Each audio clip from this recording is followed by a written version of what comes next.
CBI ने NEET UG 2026 paper leak मामले में पुणे की एक और टीचर को दिल्ली से गिरफ्तार किया और आरोपी की पहचान senior botany teacher Manisha Gurunath teacher और मांद्रे के रूप में हुई है। और आरोप है कि उन्होंने परीक्षा से पहले छात्रों को बॉटनी और जूलॉजी के कई सवाल बताए थे और छात्रों को बताए गए अधिकांश सवाल 3 मई 2026 को आयोजित नीट परीक्षा के असली प्रश्न पत्र में थे।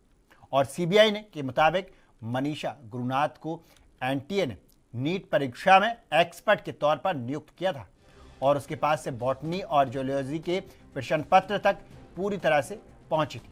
और जांच एजेंसी के अनुसार अप्रैल 2026 में आरोपी टीचर ने पुणे में के ही रहने वाली हैं और मनीषा बागबर के जरिए नीट अभ्यर्थियों को जुटाया।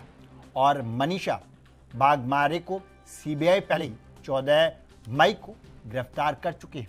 और सीबीआई का दावा है कि माघरे ने अपने पुणे स्थित घर पर स्पेशल कोचिंग क्लासेस चलाई और इन क्लासों में उन्होंने बॉटनी और जूलॉजी के कई सवाल छात्रों को समझाए और नोटबुक में लिखवाए और किताबों में मार्क करवाए। यानी कि साफ तौर पर ये महिला जो है यही है जो मैन मुख्य थी कड़ी। और अब बात सीबीआई ने अब तक इस मामले में दिल्ली, जयपुर, गुरुग्राम और नासिक, पुणे और अहिल्यानगर से 9 आरोपियों को गिरफ्तार किया है। इनमें से 5 महाराष्ट्र के नासिक के, पुणे के हैं और पुणे के ही पीवी कुलकर्णी और मास्टरमाइंड बताए जा रहे हैं। और 9 में से 5 आरोपियों को कोर्ट में पेश कर 7 दिन की पुलिस रिमांड पर ले लिया गया। और वहीं गुरुवार को पुलिस ने 2 अन्य आरोपियों को पुणे कोर्ट में ट्रांजिट रिमांड पर लिया गया है। और पिछले 24 घंटे में सीबीआई ने देश भर में से 6 स्थानों पर छापेमारी की और कार्रवाई में कई अहम दस्तावेज और लैपटॉप और बैंक स्टेटमेंट और मोबाइल फोन जब्त किए गए। और एजेंसी अब इन फॉरेंसिक और डिजिटल जांच कर रही है इन सब की। और अब हम आपको बताएंगे कि ये 9 जो आरोपी हैं एक दूसरे से कैसे संपर्क में आए। और सबसे पहले हम बात करेंगे आरोपी पीवी कुलकर्णी जो कि केमिस्ट्री प्रोफेसर और आरोपी मनीष माघरे जो कि बॉटनी टीचर है।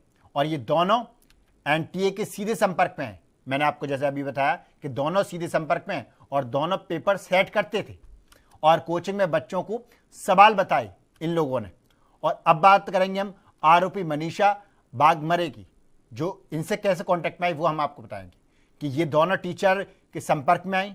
वो दोनों टीचर जो अभी मैंने आपको बताया उनके संपर्क में आई और इन दोनों से पेपर लिया और कोचिंग में बच्चों को सवाल बताने लगी और नोटिस भी करवाए। और मनीषा बागभर भी पुणे की रहने वाली है। और अब बात करेंगे आरोपी धनंजय लोखंडे की जो कि धनंजय लोखंडे मनीषा बागभर से जान पहचान थी और इसीलिए मनीषा बागभर से नीट पेपर का मटेरियल लिया।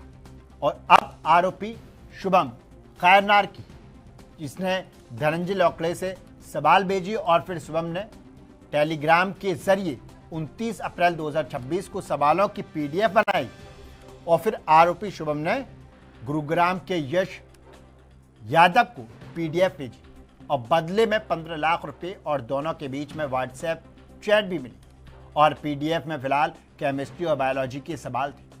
और यश यादव ने 3 आरोपी मांगीलाल बीबाल और विकास बीबाल और दिनेश विबलाट को पेपर दिए। यानी कि इन तीनों को दिए लास्ट में और डील की और की पेपर आगे बेचकर ज्यादा पैसा कमाया जाए ये इन्होंने सोच के लास्ट में बेचा।